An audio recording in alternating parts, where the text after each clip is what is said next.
வணக்கம். 2024 நாடாளுமன்ற தேர்தலை முன்னிட்டு தேர்தலுக்கு முந்தைய கருத்து கணிப்பை வெளியிட்டிருக்கிறது புதிய தலைமுறை. புதிய தலைமுறை தொலைக்காட்சி, தி ஃபெடரல் இரண்டுக்கும் சேர்த்து ஏபிடி நிறுவனம் இந்த கருத்து கணிப்பை உருவாக்கி தந்திருக்கிறார்கள். கிட்டத்தட்ட 19 மாநிலங்கள், 82 நாடாளுமன்ற தொகுதிகள், 1314 இடங்களில் ஒரு நாடாளுமன்ற தொகுதிக்கு 400 பேர் வீதம் கிட்டத்தட்ட 35,905 நபர்களை நேரில் சந்தித்து 9 கேள்விகள் கேட்கப்பட்டு ஆய்வு முடிவுகள் வெளியாகியிருக்கின்றன. முந்தைய நாள் நாம் 5 கேள்விகள் பார்த்தோம், நேற்றைய தினம் 4 கேள்விகள் பார்த்தோம். இப்போ மாநில வாரியாக அடுத்தடுத்த நாட்களில் மாநில வாரியாக மக்களுடைய மனநிலை என்னவா இருக்கு அப்படிங்கிறத பார்க்க போகிறோம். யாருக்கு வாக்களிக்க போகிறார்கள் அப்படின்னு பார்க்க போகிறோம். இன்றைய நிகழ்ச்சியில் சிறப்பு விருந்தினர்களாக ஏபிடி நிறுவனத்தின் தலைவர் திரு ரகுராம் பங்கேற்றிருக்கிறார். சார் வணக்கம். மூத்த பத்திரிகையாளர் திரு ஷியாம் இணைந்திருக்கிறார். சார் வணக்கம். வலதுசாரி கருத்தாளர் திரு ரமேஷ் சேதுராமன் பங்கேற்றிருக்கிறார். வணக்கம் சார்.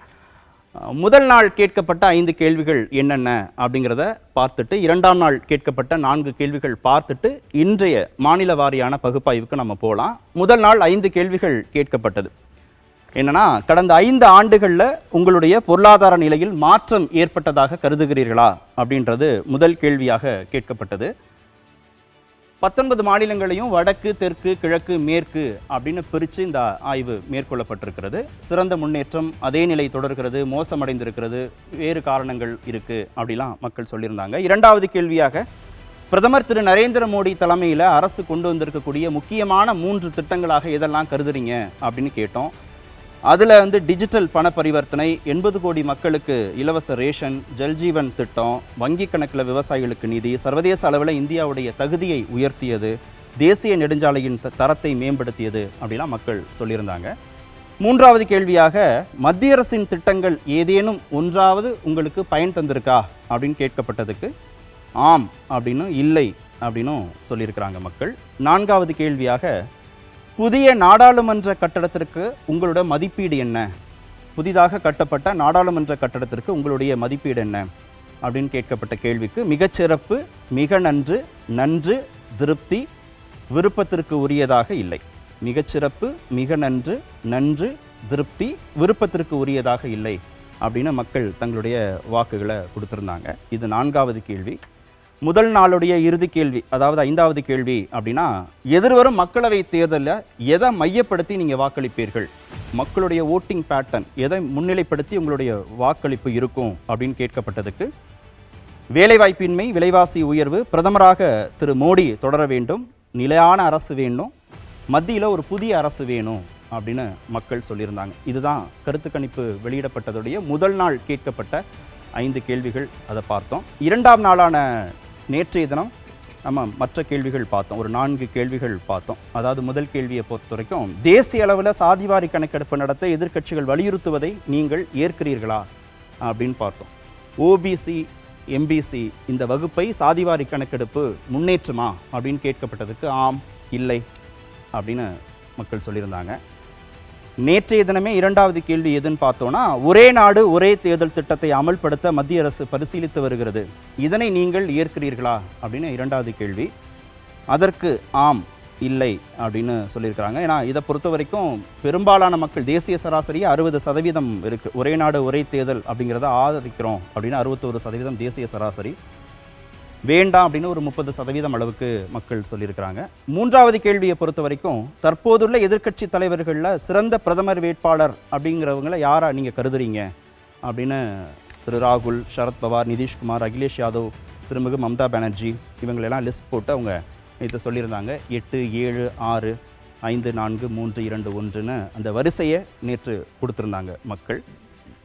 அதே மாதிரி இறுதி கேள்வி, நேற்றைய தினம் விவாதிக்கப்பட்ட இறுதி கேள்வி அப்படிங்கிறது, இந்திய பிரதமர்களில் உங்களுக்கு பிடித்த முதன்மையான 3 நபர்கள் யார், இதுவரைக்கும் பதவி வகித்த பிரதமர்களில் முதன்மையான 3 பிரதமர்கள் யார் யார் அப்படின்னு கேட்கப்பட்டதில் 3வது இடத்துல திருமிகு இந்திரா காந்தி, 2வது இடத்துல திருமிகு வாஜ்பாய், முதல் இடத்துல நரேந்திர மோடி.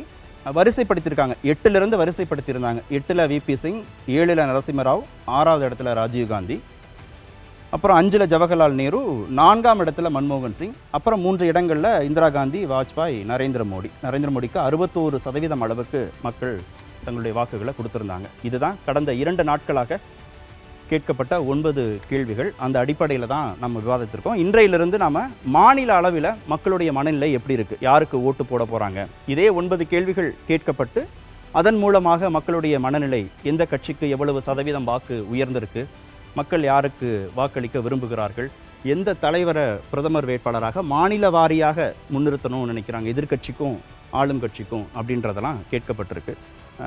ரகுராம் சார், இப்போ இந்த 9 கேள்விகள் நம்ம பார்த்தோம் இல்லையா, இந்த 9 கேள்விகளுக்கும் இந்த 400 பேரும் பதில் சொல்கிறாங்களா, இல்லை அது சாய்ஸஸில் கூட இருந்துச்சா? சில கேள்விகளுக்கு அவங்க பதில் சொல்லலாம், சொல்லாமல் கூட விடலாம் அப்படின்னு ஏதாவது இருந்தால் இல்லை 9 கேள்விகளுக்கும் அவங்க பதில் சொல்லணுன்றதை நம்ம வலியுறுத்தணுமா அவங்ககிட்ட?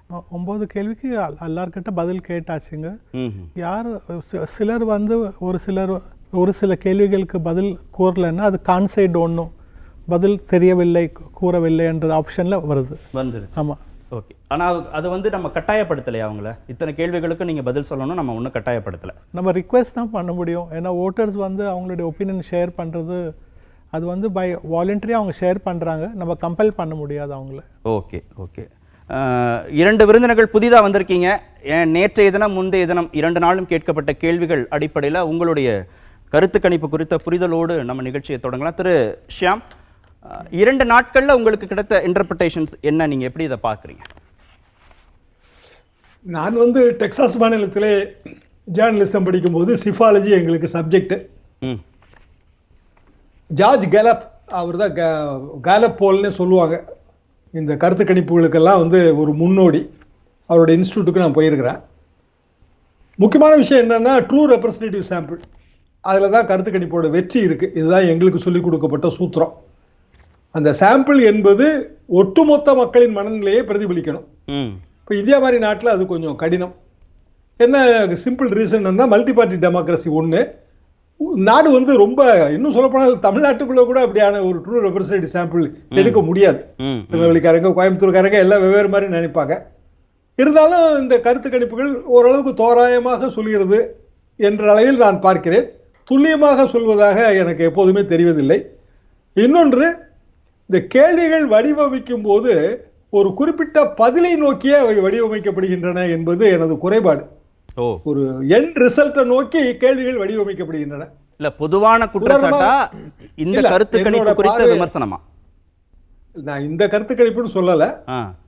ரகுராம் சார் எப்படி எடுத்திருக்கிறாரு அது அந்த டீட்டெயில்ஸ் எனக்கு தெரியாது, அவரோட அல்காரிதம் பற்றி எனக்கு தெரியாது.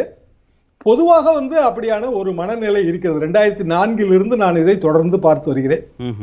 ஆனால் நம்ம இதை எப்படி எடுத்துக்கிடலாம் அப்படின்னா, கண்டிப்பாக வந்து ஒரு பொதுவான மனநிலையை பிரதிபலிப்பதாக எடுத்துக்கொள்ளலாம்.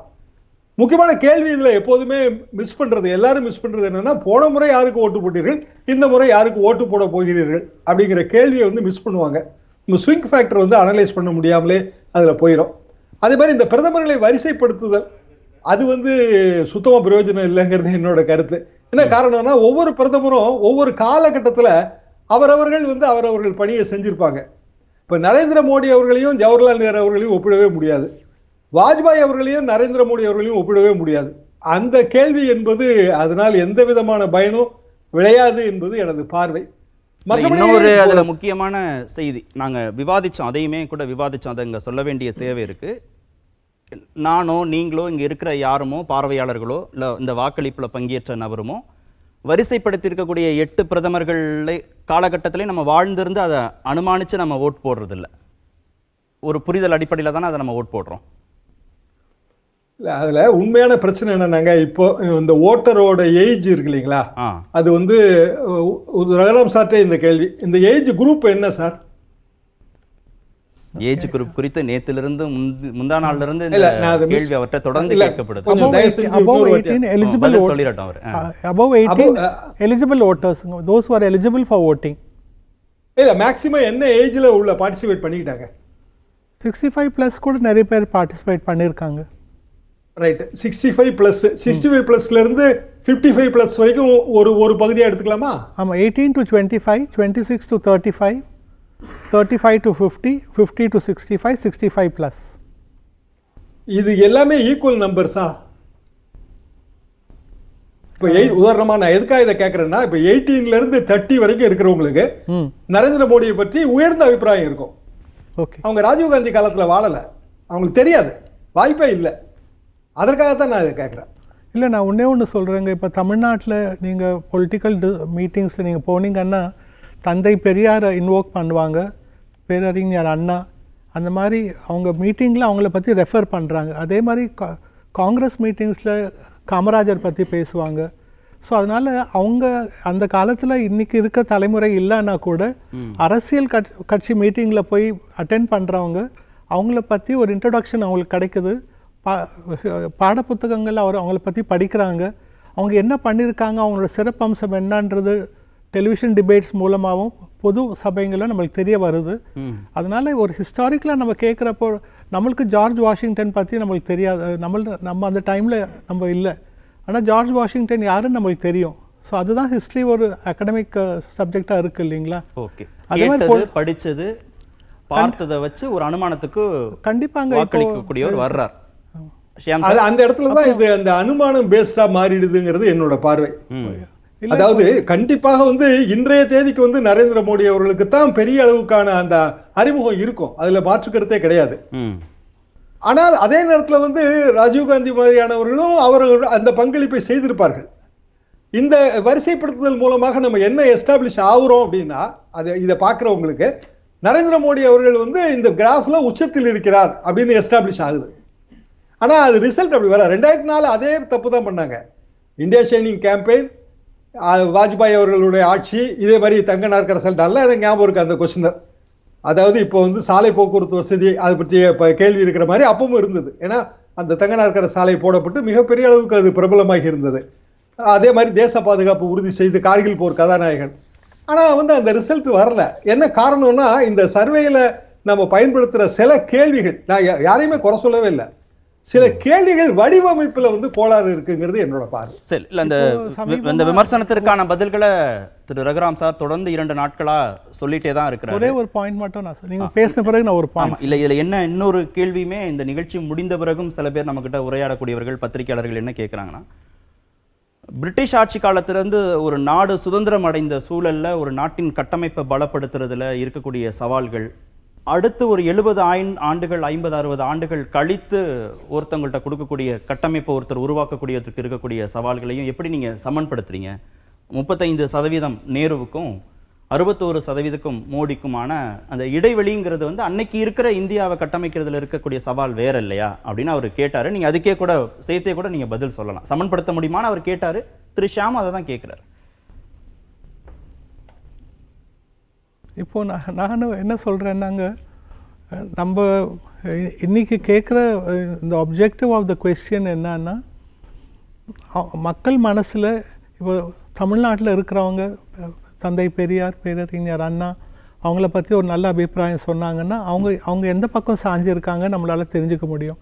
அதே மாதிரி காமராஜர் பற்றி பேசுனாங்கன்னா ஓகே அவங்களோட எந்த பக்கம் லீன் ஆகிருக்காங்க, அதுதாங்க இந்த சர்வேவோட ஃபோக்கஸ். ஒரு ப்ராட் ஸ்பெக்ட்ரம் ஆஃப் ஃபோக்கஸ் நாங்கள் வச்சுட்டு போனோம்னா குறிக்கோள் ஆப்ஜெக்டிவ் ஆஃப் த சர்வே எங்களால் ஃபுல்ஃபில் பண்ண முடியாது. ஒன்று, I respect mister Sham as a journalist. அவர் ஒரு பாயிண்ட் சொன்னார், அது மட்டும் நான் பதில் சொல்லிடுறேன். லாஸ்ட் எலெக்ஷனில் நீங்கள் யாருக்கு ஓட்டு போட்டிங்கன்னு கேட்டிருந்தா நம்ம கம்பேர் பண்ணிக்கலாம்னு சொன்னார். லாஸ்ட் எலெக்ஷன் நம்ம எலெக்ஷன் டேட்டாவே இருக்குங்க இல்லைங்களா, அதை வச்சு கம்பேர் பண்ணிக்கலாம் இல்லையா. இன்னொன்று மட்டும் என்ன, எலெக்ஷன் சர்வேஸில் எல்லாரும் தெரிஞ்சுக்க வேண்டியது என்னன்னா, த ரெஸ்பாண்டன்ட், அதாவது voters are not obliged to answer to usங்க, they are only doing us a favor. So there are limitations, data collectionsல limitations இருக்குங்க. ஒன்று, ரெண்டாவது we are doing a sample survey which involves cost. So indefinite unlimited cost நம்ம incur பண்ண முடியாது, and we have to handle the respondent carefully and get the right answer. ஒரு குறிப்பிட்ட பதிலை பெறுவதற்காக கேள்விகள் குறிப்பிட்ட பதில் இல்லைங்க, குறிப்பிட்ட பதில இல்லைங்க, அவங்க மனசுல இருக்க பதில நம்ம கேட்டு வாங்கணுங்க, அவ்வளவுதான். ஆனா இந்த பொதுவா சொல்றது அந்த முடிவுக்கு எதிர்பார்த்து நாங்கள் கேள்வி கேட்குறோம்ன்றது கண்டிப்பாக எந்த ப்ரொஃபஷனல் ஆர்கனைசேஷனும் பண்ண மாட்டாங்க. முதல் மாநிலத்திற்கு போயிடலாம். நான் சார் சொன்னதுக்காக ஒரு லாஜிக்கல் கேள்விக்கு நீங்கள் சுருக்கமாக கூட பதில் சொல்லுங்கள். நீங்கள் நேரு குறித்து, இந்திரா காந்தி குறித்து, ராஜீவ் காந்தி குறித்து, மன்மோகன் சிங் ஆட்சி காலம் குறித்து எடுத்துரைக்க வேண்டியது காங்கிரஸ் கட்சியுடைய பொறுப்பு. அதை அவங்க தொடர்ந்து செய்கிறாங்க.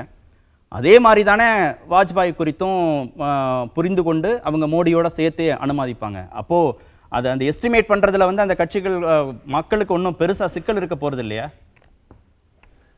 அடிப்படையில் இப்போ ஒரு சாம்பிள் சைஸ் எடுக்கிறோம் 30,000 40,000. அந்த சாம்பிள் சைஸுக்குள்ள கண்டிப்பாக வந்து போன தேர்தல் இந்த தேர்தல் ஸ்விங் வந்து அனலைஸ் பண்ணியே ஆகணுங்க. போன தேர்தல் முடிவுகளை நம்ம கையில் இருக்கிற எஸ்டாப்ளிஷ் டேட்டா, அதாவது ப்ரூவன் டேட்டா வச்சு அனலைஸ் பண்ணி பிரயோஜனம் இல்லை. ஏன்னா இப்போ நம்ம அப்ரோச் பண்ணியிருக்கிற சாம்பிள் வேற சாம்பிள். அந்த சாம்பிளோட ரெஸ்பாண்டன்ட் தான் இப்போ நம்ம அனலைஸ் பண்றோம். அந்த டேட்டாவை தான் நம்ம தரவுகள் போடுறோம். ஓகே, நாங்க எங்களோட இதுல ஒரே ஒரு அடிப்படை இது என்னன்னா சார், எங்க சாம்பிள் வந்து ஆக்சுவல் ஓட்டிங் பேட்டர்னை ரிஃப்ளெக்ட் பண்ணோன்றது தானே சார் பேசிஸ். அது வச்சு தான் இந்த சர்வே பண்ணியிருக்கோம். இல்ல, அது நான் என்னோட கேள்வி வந்து என்னன்னா, இந்த சாம்பிளுக்குள்ள ஒரே ஒரு கொஸ்டின், பேலன்சிங் கொஸ்டின் இல்ல சார். போன தேர்தல்ல உதாரணமா எக்ஸ்ங்கிறவர் இந்த சாம்பிள் சர்வேல ஒரு பார்ட்டிசிபென்ட் வச்சுங்க, ஒரு ரெஸ்பாண்டன்ட்னு. ஆமா, அவர் வந்து போன தேர்தல்ல யாருக்கு ஓட்டு போட்டாரு, இந்த தேர்தல்ல யாருக்கு ஓட்டு போட போறாரு? இல்ல, நாங்க தொடர்ந்து 89ல இருந்து தமிழ்நாட்டில் ஒவ்வொரு தேர்தலுக்கும் சர்வே பண்ணிட்டு இருக்கோம் சார். ஆனா அந்த ஒரு 10 வருஷம் அது பண்ணிட்டு அப்புறம் கை விட்டுட்டோம். ஏன் கை விட்டுட்டோம்னா, நாங்கள் போன வாட்டி யாருக்கு ஓட்டு போட்டோம் சொல்கிறவங்க அதே பேட்டர்னில் பதில் சொல்கிறாங்க இந்த வாட்டி கூட. ஓகே, ஸோ அந்த பயசிங் வரக்கூடாதுன்றது அந்த கேள்வி நாங்கள் கேட்கல சார். சரி, நம்ம முதல் மாநிலத்திற்கு போயிடலாம். மாநில வாரியாக மக்களுடைய மனநிலை என்ன அப்படிங்கிறது தான் இன்றைய தினத்திலிருந்து நம்ம தொடங்குகிறோம். முதல் மாநிலமாக மகாராஷ்டிராவை எடுத்திருக்கோம். வரக்கூடிய நாடாளுமன்ற தேர்தலில் 2024 நாடாளுமன்ற தேர்தலில் எந்தெந்த கட்சிக்கு எவ்வளவு வாக்கு சதவீதம் கிடைக்கும் அப்படிங்கிறது குறித்து தான் நம்ம பார்க்க இருக்கிறோம். முதல்ல பாஜகவுக்கான வாக்கு சதவீதம் எவ்வளவு இருக்கும் அப்படின்னு நம்ம பார்க்குறோம். எந்த கேள்விகள் கேட்கப்பட்டது அப்படிங்கிறதும் இருக்குது. அதில் ஏற்கனவே கேட்கப்பட்ட கேள்விகள் தான், 9 கேள்விகள் அடிப்படையில் ஏற்கனவே கேட்கப்பட்ட கேள்விகள் தான். கடந்த 5 ஆண்டுகளில் உங்களுடைய பொருளாதார நிலையில் மாற்றம் ஏற்பட்டதாக கருதுகிறீர்களா அப்படிங்கிறது முதல் கேள்வி. அதில் சிறந்த முன்னேற்றம் அப்படின்னு 31.68%, அதே நிலை தொடர்கிறது அப்படின்னு 44% மக்கள், மோசமடைந்திருக்கு அப்படின்னு கிட்டத்தட்ட 20% மக்கள், வேறு காரணங்கள்ங்கிறதும் குறைவாக இருக்குது, கருத்து கூற விரும்பவில்லைங்கிறதும் குறைவாக இருக்குது. சிறந்த முன்னேற்றம் அடைஞ்சிருக்கு மகாராஷ்டிரா அப்படின்னு 31% பேர் கருதுகிறார்கள். அதே நிலை தொடருது அப்படின்றது 45% மக்களுடைய கருத்தாக இருக்குது. ரொம்ப மோசமடைஞ்சிருக்கு அப்படிங்கிறது 20% மக்களுடைய கருத்தாக இருக்குது. இது ரமேஷ் சேதுராமன், இது நவம்பர் மாதத்திற்கு பிறகு நம்ம இதை எடுத்திருக்காங்க. இந்த ஆய்வு நவம்பர், டிசம்பர், ஜனவரி வரைக்கும் இதை எடுத்திருக்கிறாங்க. இப்போ இது யாருடைய ஆட்சி காலத்துக்கான மதிப்பீடாக இதில் வெளிப்பட்டிருக்குன்னு புரிஞ்சுக்கணும். இல்லை, இப்போது கேள்விகளை வச்சு பார்க்கும்போது நிச்சயமாக ஏன்னா மற்ற விஷயங்கள் எல்லாமும் கேட்டிருக்கீங்க. இப்போ நீங்கள் யூபிஐ பற்றி பேசுகிறோம், ஜல்ஜீவன் திட்டம் பற்றி பேசுகிறோம், இந்த மாதிரி பல விஷயங்கள் சொல்லும்போது மக்களுக்கே ஒரு தெளிவான புரிதல் என்ன இருக்கும்னாக்கா நம்ம சென்ட்ரல் கவர்மெண்ட்டை பற்றி தான் கேட்குறோம். ஸோ அந்த ஆஸ்பெக்டில் தான் டெஃபினட்டாக பதில் சொல்லியிருப்பாங்க. ஆனால் அவங்க சொல்லும்போது எனக்கு என்ன, ஏன்னா பிகாஸ் நீங்கள் வந்து மத்திய அரசே நீங்கள் எல்லாத்துக்கும் ஃபேக்டர் பண்ண முடியாது. அது நீங்கள் வந்து பெனிஃபிட்ஸாக இருந்தாலும் சரி, இல்லைனா அதில் வந்து ஒரு சில பின்னடைவுகளாக இருந்தாலும் சரி, அது என்னுடைய வாழ்க்கை தரம் இங்கே என்ன இருக்குங்கிறதுல கொஞ்சம் அதையும் மிக்ஸ் பண்ணி தான் மக்கள் பதில் சொல்லுவாங்க. நான் இதை கேட்டேன் முதல் நாள் நாங்கள் சார்ட்ட வரும்போது நாங்கள் இதை டிஸ்கஸ் பண்ணோம். இப்போது மாநில அரசு அப்படின்னு ஒரு எஸ்டிமேட் பண்ணி மக்கள் இந்த பெர்சன்டேஜை கொடுக்க போகிறாங்களா, இல்லை மத்திய அரசுன்னு இப்போ எஸ்டிமேட் பண்ணி கொடுக்க போகிறாங்களா சார் அப்படின்னு கேட்டேன். மக்கள் ரொம்ப தெளிவாக இருக்காங்க. நடக்கிறது நாடாளுமன்றத்துக்கான தேர்தலா சட்டமன்றத்துக்கான தேர்தலாங்கிற புரிதலோடு தான் அவங்க வந்து, ஏன்னா மற்ற கேள்விகள் அப்படிதான் இருக்குங்கிறத நானும் சொன்னேன். இப்போ பார்த்தீங்கன்னா இப்போ ஜல்ஜீவன் மிஷனாக இருக்கட்டும், யூபிஐ விவகாரங்களாக இருக்கட்டும், இந்த மாதிரி எல்லாமே சொல்கிறோம் அப்படின்னாலே அது அவங்களுக்கு தெளிவாக புரியும் நிச்சயமா. இருந்தாலும் அவங்க நான் சொன்னது வந்து what is in it for me, எனக்கு அப்படிங்கிற இண்டிவிஜுவல் ஆஸ்பெக்டில் பார்ப்பாங்க இல்லையா. இப்போ நீங்கள் ஒரு உதாரணத்துக்கு சொல்லணும், ஒரு முக்கியமான கேள்வி, நீங்கள் வந்து இந்த திட்டங்களில் எதனால பயன்பெற்றிருக்கீங்களா அப்படின்னு கேட்டப்போ 1/3 மக்கள் வந்து சொல்றாங்க இந்த மாதிரி வந்து பயனடைஞ்சிருக்கேன். ஆனா பெருவாரி மக்கள் ஏன் இல்லை அப்படின்னு சொல்றாங்கன்னாக்க, இந்த திட்டங்கள் இப்போ நான் நகர்ப்புறத்தில் கேட்குறேன், எனக்கு எப்பவுமே தண்ணி வருது, ஜல்ஜீவன் திட்டத்தினால எனக்கு பயன் கிடையாது. அதாவது எப்படின்னா ஆல்ரெடி ஐம் என்ஜாயிங் த இது. இப்போ கேஸ் சிலிண்டர், என் வீட்டில் கேஸ் சிலிண்டர் ஏற்கனவே இருக்கு, அதனால எனக்கு இலவச கேஸ் சிலிண்டரை பற்றி இருக்கா, அந்த மாதிரியான ஒரு விஷயத்துக்காக நான் சொல்றேன். ஸோ அந்த மாதிரியான ஒரு டில்ட்டும் இருப்பதற்கான வாய்ப்பு இருக்கிறதுனால அவங்க அப்படி நோ சொல்றதுக்கான வாய்ப்பும் இருக்கு. இப்படிதான் நான் பார்க்குறேன். ஓகே, ஓட் ஷேர் பார்க்கலாம்.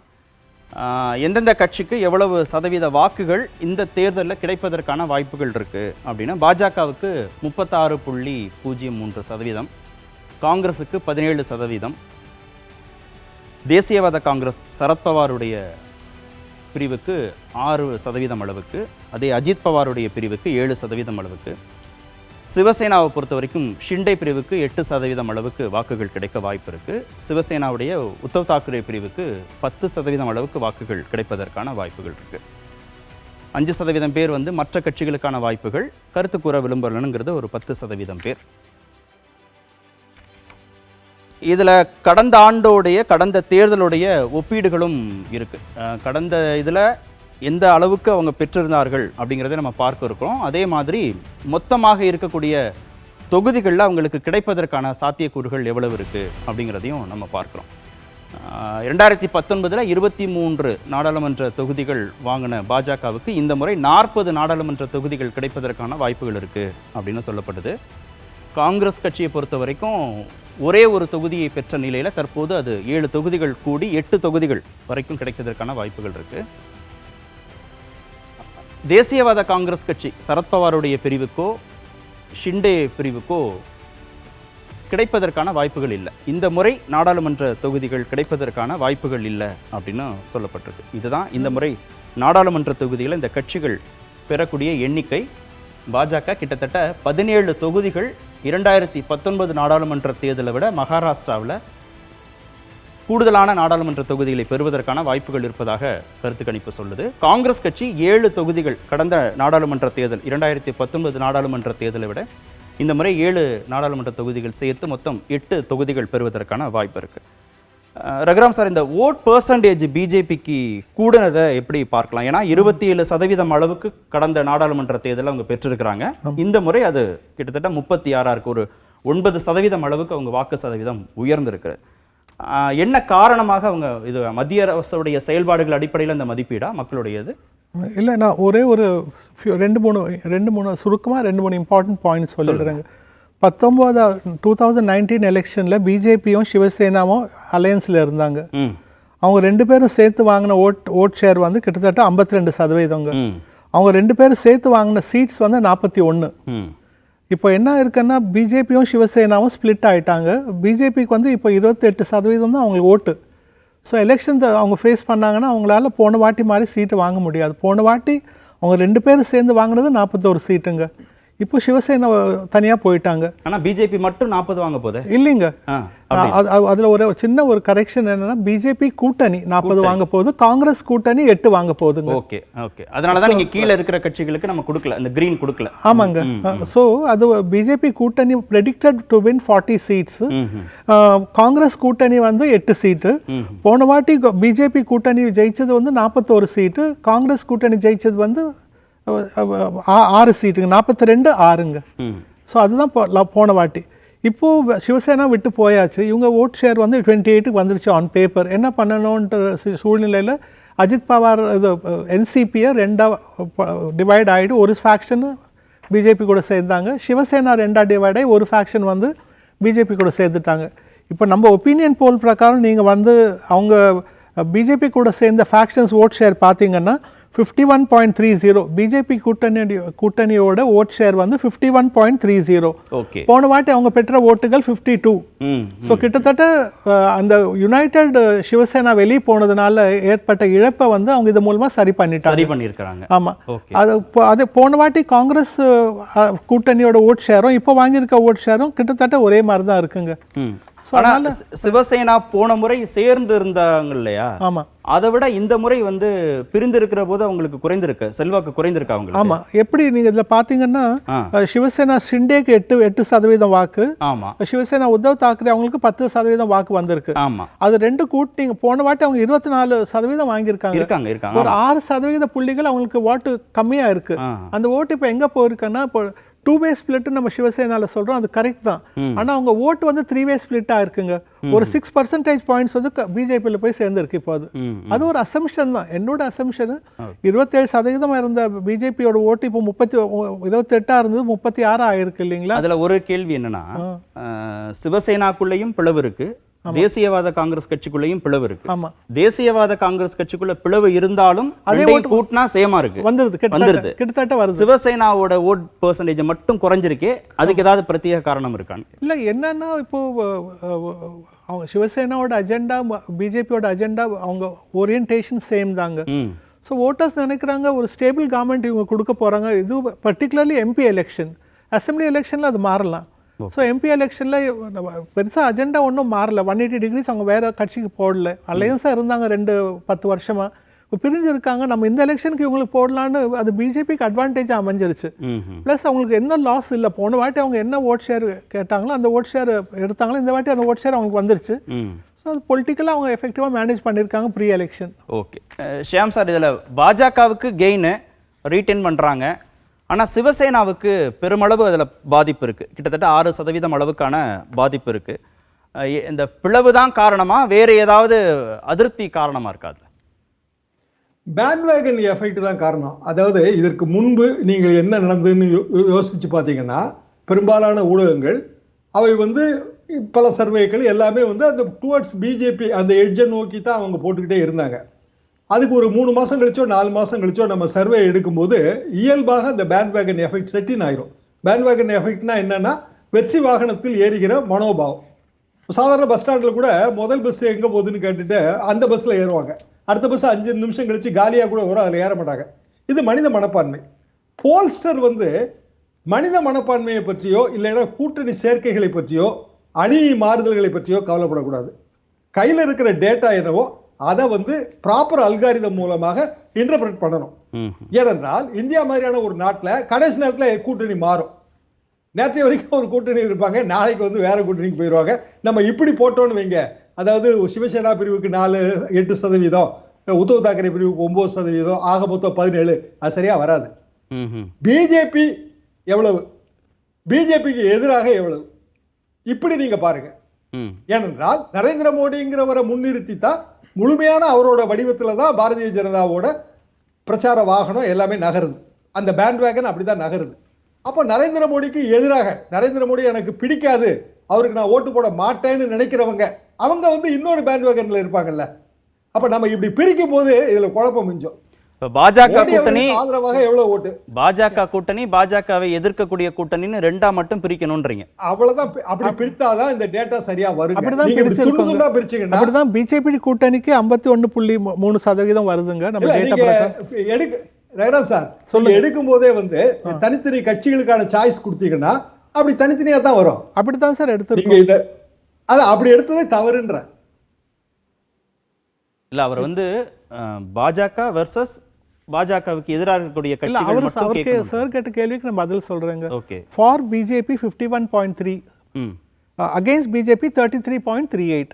இல்ல தனித்தனியா எடுத்து கூட்டிக்கிறோம் நம்ம. இல்ல தனித்தனியா ஏன் கூட்டுறோம்னா, நம்மளுக்கு அது வந்து மகாராஷ்டிராவில் வந்து பல கட்சிகள் சேர்ந்து ஒரு அணி அமைக்கிறாங்க இல்லைங்களா. இப்போ பல கட்சிகள் சேர்ந்து ஒரு அணி அமைக்கிறப்போ அது குறிப்பாக ஒரு 2 பெரிய கட்சிகள் பிளவு ஏற்பட்டிருக்கப்போ என்ன நடக்குதுன்னு நம்ம தெரிஞ்சுக்கணும் இல்லைங்களா. இல்லை, எனக்கு அதில் ஒரு கேள்வி தராசிஷாம் சார். இப்போது தமிழ்நாட்டில் 4 முனை போட்டியா அப்படின்றது தெரியாது, 5 முனை போட்டியான்றது நமக்கு தெரியாது. இப்போ ஒவ்வொரு கட்சிக்குமான தனித்த பலத்தை தானே நம்ம இங்கே சேர்க்க முடியும். அதிமுகவுக்கு என்ன பலம், ஒருவேளை பிஜேபி கூட்டணி அமைச்சா எவ்வளவு பலம், சீமானுக்கு எவ்வளவு பலம், திமுக கூட்டணிக்கு எவ்வளவு பலம் தானே நம்ம கேட்க முடியும். அதில் பிஜேபி இல்லை மோடி வெர்சஸ் அவருக்கு எதிராக இருக்கக்கூடிய எல்லாரையும் சேர்த்து அப்படின்னு எடுக்க முடியுமா? அதில் கிளாரிஃபை பண்ணா நல்லா. ஏன்னா இது பார்லிமெண்டரி தேர்தல், நம்ம முதல்ல இருந்து அதானே பேசிட்டு இருக்கோம். மக்களவை தேர்தலில் வந்து ஒரு முகம் தான் முன்னிறுத்தப்படுகிறது, மாற்று முகமே இல்லை. நரேந்திர மோடிக்கு மாற்றாக யாருன்னா அது 0 தான். யாரும் முன்னிறுத்தல. அப்ப வந்து நம்மளோட போல் அனாலிசிஸ் அதை நோக்கி தானே போகணும். 2004 அப்படித்தானே ஆச்சு. வாஜ்பாய் அவர்கள் பிரதமர் வேட்பாளர். வாஜ்பாய்க்கு மாற்றாக யாரும் இல்ல. எந்த ரேஷியோ மாறும் நினைக்கிறீங்க? தனித்தனியா எடுத்து கூட்டுறதுக்கும் பிஜேபி வெர்சஸ் ஆன்டி பிஜேபின்ற எடுக்கிறதுக்கும் அப்படி எடுக்கிறதுக்கும் என்ன மாறும்னு நினைக்கிறீங்க? இல்ல, நீங்க பிஜேபிக்கு ஓட்டு போடுவீங்களான்னு கேட்டா இப்ப இருக்கிற இந்த 35% கூட வரலாம். ஆனா பிஜேபிக்கு ஓட்டு போட மாட்டீங்களான்னு கேட்டா அதுக்கும் வந்து அந்த ஈக்குவல் பெர்சன்டேஜ் வந்துடும். நீங்க ஜஸ்ட் ஒரு இந்த மாதிரி தனித்தனியா கூட்டாம அப்படி ஒரு கேள்வியை வைத்து பாருங்க, உங்களுக்கு தெரியும். என்னன்னா, இப்போ சார் ஒப்பீனியன் போல் மாதிரியே வந்து எல்லா மாநிலங்கள்லயும் ஒப்பீனியன் போல்ஸ் வந்து அதிகாரபூர்வமற்ற வகையில வந்து பல்வேறு ஏடுகள் நடத்துகின்றன, பல்வேறு வெப்சைட்டுகள் நடத்துகின்றன. இதெல்லாம் நம்ம தொடர்ந்து பார்த்துட்டு தானே வரோம். இப்போ நான் வந்து எல்லா மாநில பத்திரிகைகளையும் வந்து காலையில படிச்சிருவேன். இப்போ உதாரணமா மகாராஷ்டிரா, நீங்க குறிப்பிட்ட இந்த மகாராஷ்டிரா, அடுத்தாப்புல வர இருக்கிற குஜராத், இந்த பத்திரிகைகள் இதுல இந்த மாநிலங்களிலிருந்து வெளிவருகிற ஆங்கில பத்திரிகைகளை நான் இப்ப படிச்சுட்டு தான் வந்தேன். அவங்க போடுற அனாலிசிஸ் ரொம்ப மாறிலாம் இருக்கு. ரொம்ப மாறி இருக்கு. ரொம்ப மாறி இருக்கு. ரகுராம் சார் தான் விளக்கம் கொடுக்கிறாரு. அதுக்கு தான் விளக்கம் சார் இன்ட்ரோடக்ஷன்ல சொன்னாரு நம்ம ஒரு மல்டி பார்ட்டி சிஸ்டம்னு. மல்டி பார்ட்டி சிஸ்டம் இருக்கப்போ நம்ம அது பேசிக்காக அவங்க சப்போர்ட் பேஸ் எந்த பார்ட்டிக்கு ஃபேவராக போகுதுன்னு கண்டுபிடிக்கணும். ஒரு சின்ன உதாரணம், 2014 இந்தியா முழுக்க வந்து பிரதமர் நரேந்திர மோடிக்கு ஓட் போட்டாங்க. ஆனால் தமிழ்நாட்டில் மட்டும் ஜெயலலிதா அவங்களுக்காக அதிமுக ஓட்டு போட்டு 37 சீட் அவங்க ஜெயித்தாங்க ஒரு பார்லிமெண்ட் எலெக்ஷனில். அதனால் இந்தியன் ஓட்டர் வந்து அவங்க ப்ரிஃபரன்ஸ் வந்து நம்ம டீப்பாக போய் ஸ்டடி பண்ணாதாங்க நம்ம அந்த ட்ரெண்டை கேட்ச் பண்ண முடியும். ஸோ அப்போ வந்து நம்ம ப்ரோ மோடி ஆன்டி மோடின்னு கேட்டிருந்தா அது அந்த சுச்சுவேஷனில் வந்திருக்காது. அதாவது எதிர்பார்க்காம அவங்க வந்து தனியாக போய் நின்று 37 சீட் அவங்க ஜெயிச்சிட்டாங்க அந்த எலெக்ஷனில், ஒரு பார்லிமெண்ட் எலெக்ஷனில். அதனால் இந்தியன் ஓட்டர் இப்போ அவங்க சரத்பவார், இப்போ இன்றைக்கி நியூஸ் என்னங்க, சரத்பவார் கூட எத்தனை கார்டர்ஸ் இருக்காங்க, எவ்வளோ ஓட்டர்ஸ் இருக்காங்க, அஜித் பவார் கூட யார் இருக்காங்க, ஷிண்டே கூட யார் இருக்காங்க, உத்தவ் தாக்கரே கூட யார் இருக்காங்க தெரிஞ்சுக்காமல் நம்ம ஒரு ஸ்டடி மகாராஷ்டிராவில் இன்றைக்கி பண்ணோம்னா இப்போ எங்களுக்கு போய் 2 கேள்வி for Modi or for Congress ஃப்ரண்ட்னு கேட்டுடலாம். That's a simple job. But இதெல்லாம் ஏன்னா மகாராஷ்டிரா அந்த மாதிரி ஒரு ஜோனில் ஒருத்தருக்கு இன்ஃப்ளூயன்ஸ் இருக்குது, நிறைய பிரிவுகள் பிளவுகள் இருக்குது. அதை நம்ம அதை கேப்சர் பண்ண ட்ரை பண்ணியிருக்கோம். அதுதான் நாங்கள் பண்ணியிருக்கோம்னு நான் நினைக்கிறேன். பிரதமர் வேட்பாளர் எதிர்க்கட்சியில் யார் இருப்பதற்கான வாய்ப்புகள் இருக்குது அப்படின்னு சாய்ஸ் கேட்டதில் மக்கள் வந்து ரேங்கிங் கொடுத்துருக்குறாங்க. முதல் இடத்துல ராகுல் காந்தி, 2வது 3வது இடத்துல யாருக்கும் அந்த வாய்ப்பை அவங்க கொடுக்கல. 4வது இடத்துல கெஜ்ரிவால், 5வது இடத்துல சரத்பவார், 6ல் வந்து அகிலேஷ் யாதவ், 7ல் நிதிஷ்குமார், 8ல் மம்தா பானர்ஜி. முதல் இடத்துல ராகுல் காந்தி. சார் ரகுராம் சார், இதில் அந்த மண்ணின் மைந்தர்னு சொல்லக்கூடிய உத்தவ் தாக்கரேக்கான இடம் நீங்க கொடுக்கலையா, இல்ல அவங்க எதுவும் நமக்கு சொல்லலையா? சாய்ஸ் கொடுத்து அதர்ஸ்ல இருக்குங்க, ஆனா ரொம்ப கம்மி தான். பிரதமர் வேட்பாளருக்கு அவர் பேர் வரலீங்க. ஆனா முதலமைச்சர் கேட்டிருந்தா எங்கேயோ இருந்திருக்கலாம் அவர். அதுதான். Okay okay. அது வந்து ரொம்ப குறைவா இருக்கு. ஆனா அவர் ரொம்ப 2% கீழே இருக்கிறதெல்லாம் அதர்ஸ்ல போட்டுடுறதுங்க. ஏன்னா சில பேர் வந்து வேற ஏதோ கமெண்ட்ஸ் எல்லாம் கூட கொடுப்பாங்க, அதை நம்ம டேப்லெட் பண்ண முடியாது. இது பிரதமர் ப்ராஸ்பெக்டிவ் பிரைம் மினிஸ்டர் கேண்டிடேட் கேட்டதுனால உத்தவ் தாக்கரே பேர் சொல்லலை. சீஃப் மினிஸ்டருக்காக கேட்டிருந்தா கண்டிப்பா ரெஸ்பெக்டபிள் ட்ராக்கிங் வந்திருக்கும். திரு ரமேஷ் சேதுராமன், பாஜகவுக்கான ஸ்கோப் நிறைய இருக்கு. அவங்க தொகுதிகள் எண்ணிக்கையிலையும் இந்த முறை கூடுதலாக இருக்கிறாங்க. வெற்றி பெறுவதற்கான சாத்தியக்கூறுகள் உங்களுடைய கருத்து? இல்லை, இதில் 2 விஷயம் இருக்குது. ஒன்று, சார் சொன்ன மாதிரி ஏன் உத்தவ் இருக்க மாட்டார் அப்படின்னாக்கா, நீங்கள் மற்ற எல்லாரையுமே பாருங்கள், மோர் தென் ஒன்ஸ் அவங்க அட்லீஸ்ட் சிஎம்மாக இருந்திருக்காங்க. அதுவும் ஒரு ஃபுல் டேர்ம் டெஃபினட்டாக கம்ப்ளீட் பண்ணவங்களா இருப்பாங்க. ஆனால் நீங்கள் ஓகே, ராகுல் காந்தி இஸ் அன் எக்ஸெப்ஷன். காரணம் என்னன்னாக்கா, ராகுல் காந்தியை வந்து always seen as a national leader அந்த ஆஸ்பெக்டில். அதனால் நம்ம அப்படி எடுத்துக்கலாம். நீங்க கேட்ட மெயினான பாயிண்ட், உத்தவ் தாக்கரேக்காக ஒரு புது விதியை வகுக்கிற மாதிரி தெரியுது. நம்ம இல்ல பிராக்டிக்கல் இது. வாட் ஐ அம் சேயிங், நான் சொல்றதோட ரீசன் என்னன்னா, உத்தவ் தாக்கரே இப்போ நீங்க வந்து பால் தாக்கரே, அதுக்கப்புறம் உத்தவ் தாக்கரே அப்படின்னு வரும்போது, உத்தவ் தாக்கரே எத்தனை டேர்ம் ஃபுல் டேர்ம் முடிச்சாராங்கிற ஒரு கேள்வி இருக்கு இல்லையா? அந்த ஆஸ்பெக்ட்ல சொன்ன மாதிரி மேபி ஸ்டேட் லெவல்ல அவருக்கான இன்ஃப்ளூயன்ஸ் வேற. பட் நேஷனல் லெவல்னு சொல்லும்போது அவர் அதுல அந்த லிஸ்ட்ல டாப் 8 or 10 வரதுக்கான சான்சஸ் கம்மி. இப்போ நிதிஷ் எடுத்துங்க, மமதா அவர்கள் எடுத்துங்க, இவங்க எல்லாருக்குமே மோர் தென் 2 terms 3 terms பண்ணவங்க இல்லையா? அதனால அவங்களுக்கான என்னன்னா அவங்களாம் எங்கேயோ இருக்கிற மாநில முதல்வர்கள், ஆனா மண்ணின் மைந்தர்னு அவங்க மக்கள் ரொம்ப தெளிவா இருக்காங்க. அவங்களோட இதுல எப்படி பாக்குறதுனாக்கா அந்த ஆஸ்பெக்ட்ல தான் நான் சொல்றேன். இப்போ நம்ம சாரி சார், இல்ல இது ஒண்ணு. இன்னொன்னு நீங்க கேட்கறது வந்து பாஜக ஸ்கோப். சார் ஒரு இம்பார்ட்டன்ட் பாயிண்ட் சொன்னார். இப்போ நீங்க இதுவே வந்து சிவசேனா உடைஞ்சு போச்சு அப்படின்னு சொன்னாக்க உடைஞ்சுது. ஆனா சொன்னாரு பாத்தீங்களா, ஏன் எக்ஸாக்டா வந்து அந்த இடத்துல வந்து அந்த வாக்கு எங்க போச்சுன்னு. நீங்க இது 2ஆ போயிருக்கும். ஏன்னா பிஜேபி தான் உடைச்சதுன்ற ஒரு பிம்பம் இருந்தா அந்த கோவத்தினால நீங்க காங்கிரஸ் பிளஸ்க்கு போறதுக்கான வாய்ப்பு இருக்கு. ஆனா அதே மாதிரி இன்னொரு பக்கம் பாத்தீங்கன்னாக்க நீங்க வந்து பாஜக பக்கம் போறதுக்கு, ஏன்னா இல்ல இவங்க 2 பேரும் உடைஞ்சிருக்காங்க, கான்பிடன்ஸ் இல்ல, I have to jump into the bandwagon as இவர் நம்ம ஷாம் சார் சொன்ன மாதிரி. இது 2. 3வது எப்படின்னா, உங்க ஓட்டையே வந்து நீங்க 3 பார்ட்டா பிரிக்கலாம் பர்சன்டேஜ்ல. ஒன்று வந்து உங்களோட கோர் ஓட்டர்ஸ், இன்னொன்று வந்து உங்களுக்கு வந்து அப்பப்போ வந்துட்டு போற மாதிரியானது. மூணாவது என்னன்னா உங்களோட அந்த சோகால் சக்சஸ் ஆர் கான்ஃபிடன்ஸ் த்ரெஷோல்ட்னு சொல்லுவோம். அந்த கான்ஃபிடன்ஸ் த்ரெஷோல்ட் குறைஞ்சதுன்னா உங்ககிட்ட அவங்க இருக்க மாட்டாங்க. இது இந்த 3 பார்ட்டா நீங்க பிரிக்கலாம். இந்த கான்ஃபிடன்ஸ் த்ரெஷோல்ட் தான் அங்க காணாம போயிருக்குங்கறத நீங்க பார்க்கணும். சிவசேனா மேல இருக்கிற நம்பிக்கை குறைஞ்சிருக்கு. ஆனா நீங்க வந்து சரத்பவாரோட பார்ட்டியை கேட்கும்போது அதுல ஒரு இன்ட்ரெஸ்டிங் திங் என்னன்னா, ஏன் அப்படி இருக்கு அப்படின்னா கூட இன்னைக்கும் மக்கள் கிட்ட ஒரு பர்செப்ஷன் இருக்கு, சரத்பவார் தான் வந்து இவர் அஜித் பவார் அங்க அமைச்சிருக்காரு, திரும்ப அவங்க சேர்ந்துப்பாங்க என்னதான் சொன்னாலும் ஃபேமிலி அப்படிங்கிற ஒரு மைண்ட் செட் இருக்கு. அதையும் நீங்க கணக்குல எடுத்து அதுல தக்க வச்சிருக்காங்க. ஓகே, நம்ம ஒரே ஒரு சுருக்கமா 10 செகண்ட்ஸ் ஒரு பாயிண்ட். இப்போ இதுல இருக்க லிஸ்ட்ல இருக்கவங்க எல்லாரும் பிரைம் மினிஸ்டர் ஆஸ்பிரண்ட், அவங்க ஆஸ்பிரேஷன்ஸ் இருக்குன்னு மறைமுகமா சொல்லியிருக்காங்க. உத்தவ் தாக்கரே அந்த மாதிரி எப்பவுமே காமிக்கலீங்க. நான் ஒரு பிரதம மந்திரி ஆகணுன்ற ஒரு எண்ணம், முதலமைச்சர் ஆகணுன்ற வெளிப்படையாக சொல்லியிருக்காரு, முதலமைச்சராக இருந்திருக்காரு. ஆனால் பிரைம் மினிஸ்டரியல் ஆஸ்பிரேஷன்ஸ் அவர் இருக்க மாதிரி எப்பவுமே அவர் சொன்னது இல்லைங்க. இந்த முறை மாநில மக்களுடைய மனநிலை எப்படி இருக்கு அப்படிங்கிறது, மகாராஷ்டிரா பார்த்தோம், குஜராத்தை பார்க்க இருக்கிறோம். இப்போ குஜராத்தில் ஓட்சார் எப்படி இருக்கு, பாஜகவுடைய வாக்கு வங்கி எப்படி இருக்கு அப்படின்னு 2019 63.08% இருந்த வாக்கு சதவீதம் 3.01% உயர்ந்து 66 இருக்கு. 2019 5 ஆண்டுகளில் 3% அளவுக்கு பாஜகவுக்கு வாக்கு வங்கி உயர்ந்திருக்கிறது. அதே காங்கிரஸுக்கு எப்படி இருக்கு, 2019 காங்கிரஸுக்கு 32.55%, 2024 கிட்டத்தட்ட 9% அளவுக்கு குறைந்து 23 இருக்கு. எவ்வளவு சீட் வாங்குவாங்க அப்படின்னா, 2024 நாடாளுமன்ற தேர்தலை பொறுத்த வரைக்கும் 26 இடங்களையும் பாஜக பெறுவதற்கான வாய்ப்புகள் இருப்பதாக கருத்து கணிப்பில் சொல்லப்பட்டிருக்கு. ரகுராம் சார், இந்த 5 ஆண்டுகள்லையும் 3% அளவுக்கு தான் பாஜகவுக்கான வாக்கு சதவீதம் உயர்ந்திருக்கா அப்படின்னு ஒரு கேள்வி. இத்தனை ஆண்டுகள் இருக்காங்க இல்லையா, தொடர்ந்து அவங்க ஆட்சி பொறுப்பில் இருக்கிறாங்க.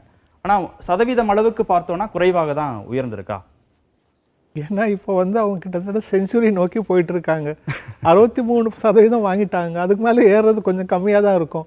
அது ஒரு பாயிண்ட்டுங்க. ரெண்டாவது வந்து போன எலெக்ஷனில் காங்கிரஸுக்கும் பிஜேபிக்கும் இருந்த வித்தியாசம் வந்து கிட்டத்தட்ட 30% புள்ளிகள் இருந்தது. இந்த வாட்டி அது 40 உயர்ந்திருக்கு. அதாவது நீங்கள் உயர்றது கம்மியாக இருக்கலாம், ஆனால் அடுத்து வரவங்களை கொஞ்சம் தள்ளி இருக்கீங்கல்ல கீழே. இடைவெளியும் கூடியிருக்கு. இடைவெளி 10% பாயிண்ட் கூடி இருக்குங்க. ஸோ அதுதான் இந்த எலெக்ஷனோட பிக்கஸ்ட் டேக்அவே. காங்கிரஸ் குறைஞ்சிருக்குங்கிறதே நம்ம அடுத்தது பேசணும். சார், பாஜகவுடைய தராசி ஷாம் சார், பாஜகவுடைய தொடர் செயல்பாடுகள் மாநிலத்தில், அந்த மாநிலத்துக்கு கொடுக்கக்கூடிய வளர்ச்சிக்கு கொடுக்கக்கூடிய முக்கியத்துவம் அவங்களுக்கு 3% அளவுக்கு கூடியிருக்குன்னா கூட காங்கிரஸுக்கு கிட்டத்தட்ட ஒரு 9% அளவுக்கான வாக்கு வங்கியும் குறைத்திருக்கு. அதுவும் ரொம்ப முக்கியம். அவங்க செல்வாக்கு உயரலை. அப்போ பாஜகவுடைய செயல்பாடுகள் மக்களுக்கு தொடர்ந்து குஜராத் மாநிலத்தில் திருப்தி அளிக்குதுன்னு பார்க்கலாமா? இந்தியாவிலேயே அதிக நிதி ஒதுக்கீடு பெறுகிற மாநிலங்களில் குஜராத் ஒன்று. எனவே இயல்பாக அது பாரதிய ஜனதா ஹிந்துத்துவ லேபரேட்டரி, நிச்சயமாக இப்படித்தான் வரும். ஆனால் இதில் ஒரு சின்ன பிழை இருப்பதாக நான் உணர்கிறேன். அது என்னன்னா, சோஷியல் டிசைரபிலிட்டி பயஸ்ன்னு ஒன்று இருக்குங்க எல்லாத்துலேயுமே. உதாரணமாக நீங்கள் மனசில் ஒன்று நினச்சிருப்பீங்க, ஆனால் உங்களை சுற்றி இருக்கிற சமுதாயம் வேற ஒன்றை நோக்கி போயிட்டு இருக்கும்போது நீங்கள் உங்களோட ட்ரூ ஒப்பீனியனை சொல்ல மாட்டீங்க. அந்த ரெஸ்பாண்டண்ட்டுக்கு இயல்பான ஒரு ஹெசிடன்சி இருக்கும். அதுக்கு வந்து இப்போல்லாம் மிஷின் லேர்னிங் மாடல்ஸ் நிறைய வந்துருச்சு. ஏஐ வந்து நமக்கு டெவலப் ஆகி வந்த பிறகு மிஷின் லேர்னிங் மாடல் தான் best way of judging people's opinion. அது இதில் நம்ம எம்ப்ளாய் பண்ணியிருக்கோமா இல்லையான்னு எனக்கு தெரியாது. ஆனால் நிறைய நீங்கள் அதை பற்றி நிறைய படிக்கலாம், இணையத்தில் நிறைய படிக்கலாம். அப்போ எந்த இடத்துல அப்போ நம்ம சரி செய்ய முடியும்னா, டேட்டா கியூரேஷனை தான் சரி செய்ய முடியும். டேட்டாவை கியூர் பண்ணணும். ரா டேட்டா வேற, சார் சொல்றது ரா டேட்டா, எனக்கு அதில் மாற்றுக்கிறதே கிடையாது. ரகுராம் சார் சொல்றதை நான் அப்படியே ஏற்றுக்கிறேன். ஆனால் ரா டேட்டாவை நம்ம அனலைஸ் பண்ணி ப்ரிடிக்ஷன் பண்ணுறோம் இல்லைங்களா, ப்ரிடிக்ஷன் பண்ணும்போது ரொம்ப இயல்பாக மைக்ரோ லெவலில் டிஃபரன்ஸ் வரும். எல்லாத்துலேயுமே எல்லா மாநிலங்களையும் அது வரும். இங்கே தமிழ்நாட்டில் நாளைக்கு எடுத்தீங்கனாலும் அது வரத்தான் செய்யும். அதுக்கு அந்த டேட்டா கியூரேஷனுக்கு மிஷின் லேர்னிங் மாடல் இல்லாம நீங்க டேட்டாவை கியூர் பண்ண முடியாது. இன்னும் கொஞ்சம் விளக்கி சொல்ல முடியுமா இந்த மெத்தடாலஜியை? மெத்தடாலஜி என்னன்னாங்க, இப்பதான் இது எல்லாமே ஒரு 1.5 வருஷத்துக்குள்ள வர்ற டெவலப்மெண்ட் தான். அதாவது நானுமே என்னோட அனுபவத்திலேயோ இல்ல கல்லூரி படிப்புலையோ இதை தெரிஞ்சுக்கிட்டல. எப்போ வந்து ஆர்டிபிஷியல் இன்டெலிஜென்ஸ் வந்து அது டெவலப் ஆகி வர ஆரம்பிச்சதோ அப்ப எல்லாத்துக்குமே மிஷின் லேர்னிங் மாடல் கொண்டு வந்துட்டாங்க. மிஷின் எப்படி லேர்ன் பண்ணுது அப்படின்னா, டிஃப்ரெண்ட் ரெஸ்பாண்டன்டோட சோஷியல் பேக்ரவுண்ட்லேருந்து, உதாரணமாக ஒரு எக்ஸுங்கிற ஒரு ரெஸ்பாண்டன்ட்டை அவர்கிட்ட வந்து இவங்க வந்து ஒரு கணக்கு எடுத்துருக்கிறாங்கன்னா அவரோட சோஷியல் மீடியா அக்கௌண்ட்டை நம்ம அனலைஸ் பண்ணணும். உதாரணமாக நீங்க வந்து ஒரு ஓட்டு, நீங்க வந்து காங்கிரஸுக்கு ஓட்டு போட்டிருக்கீங்கன்னு வச்சுக்குவோம். இதுல உங்க சோசியல் மீடியா அக்கௌண்ட்டை நம்ம அனலைஸ் பண்ணி பார்த்தோம்னா உங்களோட ஒப்பீனியனே வேறவா இருக்கும். இதுதான் மிஷின் லேர்னிங். அது நம்ம தனியா செய்யவே முடியாதுங்க. நம்ம அதாவது தனிப்பட்ட முறையில் சார் சொல்ற இந்த பட்ஜெட் ரெஸ்ட்ரிக்ஷன் நல்லா புரியுது எனக்கு. ஒரு சாம்பிளுக்கு இவ்வளவு தான் நம்ம பட்ஜெட் கொடுக்க முடியும், அதுல இதுக்கெல்லாம் வாய்ப்பு இல்லை. ஆனால் அதெல்லாம் வந்து இப்போ இருக்கிற இம்ப்ரூவ்டு மெத்தட்ஸ்ங்கிறதுக்காக நான் அதை இல்ல என்ன தாக்கத்தை ஏற்படுத்துதுன்னு நினைக்கிறீங்க? இந்த பெர்சன்டேஜ்ல என்ன தாக்கத்தை ஏற்படுத்துது? டேட்டா கியூர் ஆகாது. அதாவதுங்க டேட்டா ரா டேட்டால பிழை வரும். அப்ப ரா டேட்டாவை கியூர் பண்ணணும், சரி பண்ணணும். சரி பண்ணும்போது எதை நம்ம பயன்படுத்துறோம் அப்படின்னா அவனோட ட்ரூ ஒப்பீனியனை நம்ம உள்ள கொண்டு வரணும். ஒரு 10 பேர், சும்மா உதாரணமா சொல்றோம், ஒரு 10 சாம்பிள் சைஸ்னு வச்சுக்கோ. 10 பேர்ல 4 பேர் ஒரு கட்சிக்கு ஓட்டு போட்டிருக்காங்க, 6 பேர் வேற ஒரு கட்சிக்கு ஓட்டு போட்டிருக்காங்க. இந்த 6 பேரோட சோசியல் மீடியா அக்கௌண்ட்டை மிஷின் லேர்னிங் மாடல்ல நீங்க அனலைஸ் பண்ணீங்கன்னா அது வேற ஒரு அபிப்பிராயமாகவும் வரும். காரணம் என்னன்னா அந்த சோசியல் டிசபிலிட்டி பயஸ், நம்மளை சுத்தி இருக்கிறவங்க என்ன நினைக்கிறாங்களோ அதை சொல்லிட்டு போறதா சேஃப் என்கிற மனோபாவம். ரமேஷ் சிதராமன். இல்லை, சார் சொன்னதுக்கு correct to some degree. Point என்ன அப்படின்னு பார்த்தீங்கன்னா இந்த டெக்னாலஜிலே ஊறுறதுனால நான் சொல்கிறேன். இப்போ சார் சொன்ன மாதிரி நீங்கள் அந்த டிஜிட்டல் ப்ரொஃபைலிங் அது நீங்கள் பண்ணணும் அப்படின்னாக்க உங்களுக்கு யார் அவங்களோட சோஷியல் மீடியா டீட்டெயில் என்னங்கிறது தெரியணும். சார் பண்ணுறது எல்லாமே ஃபீல்டு லெவலில் தான் பண்ணுவாங்களே தவிர ஆன்லைன் இதில். இப்போ நான் ஒரு ஆன்லைனில் நான் ஒரு எக்ஸாம்பிளுக்கு நான் ஒரு இந்த கேள்வி சம்மந்தமாக நான் ஒவ்வொரு கேள்வி போடுறேன்னாக்க அது ரியல் ப்ரொஃபைல்லேருந்து போடுறாங்களா இல்லைன்னா பாட்ஸ் வச்சு போடுறாங்களா இதெல்லாம் தெரியாது. அதே மாதிரி சார் சொன்னது க்யூரிங் அதுதான். இதில் எல்லாத்தையும் பண்ணி அந்த ப்ரொஃபைலில் கடந்த காலங்களில் என்ன போட்டிருக்காங்க, நீங்கள் ஒரு பாட் அக்கௌண்ட்டில் கூட நீங்கள் வந்து அன்பயஸ்டாக போட்டிருக்காங்கன்னு வச்சுங்களேன், அது வந்து என்னுடைய பர்சனல் ஒப்பீனியன் வேறவா இருக்கலாம், இது சேமாக இருக்கலாம். இல்லை இந்த ரெண்டுமே சேமாக இருந்தால் either உங்களுக்கு வந்து இது ஒரு தப்பான ரிசல்ட்டை காட்டும். அதுதான் டாக்டர் இவர் நம்ம ஷாம் சார் சொல்ல வருது அப்படிங்கிறது என்னோட பாயிண்ட். இல்லை இன் பர்சனாக போய் கேட்கும்போது வந்து அவங்களுடைய டிஜிட்டல் ப்ரொஃபைலும் சோஷியல் மீடியா ப்ரொஃபைலும் அவங்க சொல்ற பதிலும் ஒன்னா மட்டுமே இருக்கணும்னு அவசியமும் இல்ல. இருக்காது. ஆனா இருக்காது. Not necessarily. ஏன்னா இது வந்து பல ஆஸ்பெக்ட்ஸ் இருக்கு. சொன்ன மாதிரி இன்னொன்னுமே வந்து டெசிஷன் மேக்கிங் பல பேருக்கு எப்படி இருக்கும்னா அந்த எலெக்ஷனுக்கு இன்ஃபேக்ட் 48 ஹவர்ஸ்க்கு முன்னாடி தான் they will set their mind. நான் இதை போட போறேன், இப்படி போட போறேன். இதுல இன்னும் அதான் சொல்றேன், நம்ம உள்ளுக்குள்ள போக போக போக போக இந்த இது ஹோல் திங் ரொம்ப காம்ப்ளிகேட்டட். அங்கதான் வந்து செஃபாலஜிஸ்டோட ஒர்க்கே வந்து ரொம்ப காம்ப்ளிகேட்டட் அப்படின்னு நம்ம பாக்குறோம். இது ஒவ்வொரு விஷயத்திலும் இப்ப நம்ம சொல்றோம். எனக்கு அதுல ஒரு கேள்வி ரகுராம் சார், இப்போ நம்ம ஒரு 9 கேள்விகள் கொடுத்த பிறகு அவங்க தன்னளவுல அவங்களே அந்த கேள்விக்கான பதில சொல்றாங்களா தனிச்சு, இல்ல அவங்க வீட்டுல போய் இருக்கிறவங்களோட நண்பர்களோட தொலைபேசியில் அவங்க யார்கிட்டயாவது உரையாடி அப்படிலாம் வாக்களிப்பதற்கான வாய்ப்புகள் நம்ம கொடுக்குறோமா? சந்தர்ப்பங்கள் இருக்கு? இல்லைங்க, தனி நபரோட அபிப்பிராயம் எல்லாம் கேள்விக்கும் வாங்கி 10வது கேள்விக்கும் அவர் சிங்கிள் பர்சன் ரெஸ்பான்ஸ் தான் எடுக்கிறாங்க. ஓகே, யாரோடையும் அவர் வந்து கலந்து உரையாடி பேசலாம் எடுக்கவும் முடியாது. இல்லைங்க. அப்ப நம்பலாமே சார் ஷியாம் சார்?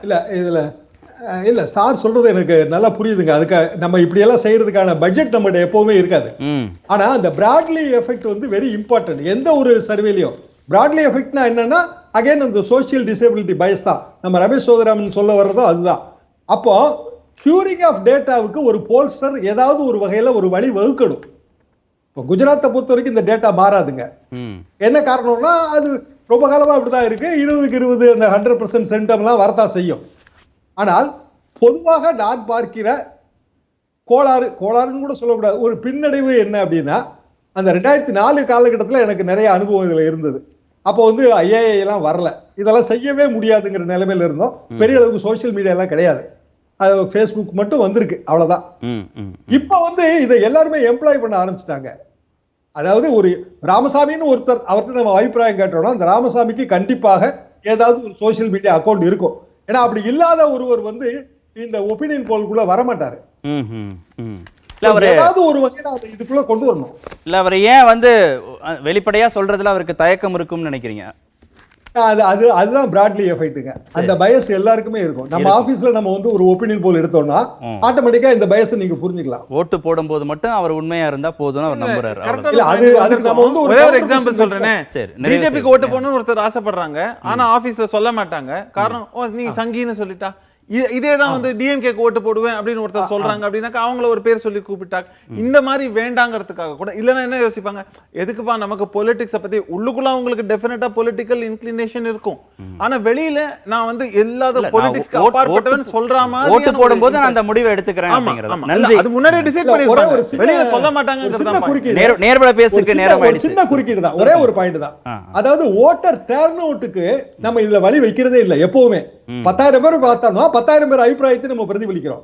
ஆனால் இந்த 10,000 பேர்ல ஆவரேஜ் ஓட்டர் டர்ன் அவுட்ங்கிறது மாநிலத்துக்கு மாநிலம் மாறுபடும் போது இதுவும் மாறும். ஓகே, மாநில வாரியாக மக்களுடைய மனநிலை என்ன அப்படிங்கிற தேர்தலுக்கு முந்தைய கருத்து கணிப்புல நம்ம தொடர்ந்து பேசிட்டு இருக்கோம். நாளை வேறு மாநில மக்களுடைய மனநிலையோடு நாங்கள் சந்திக்கிறோம்.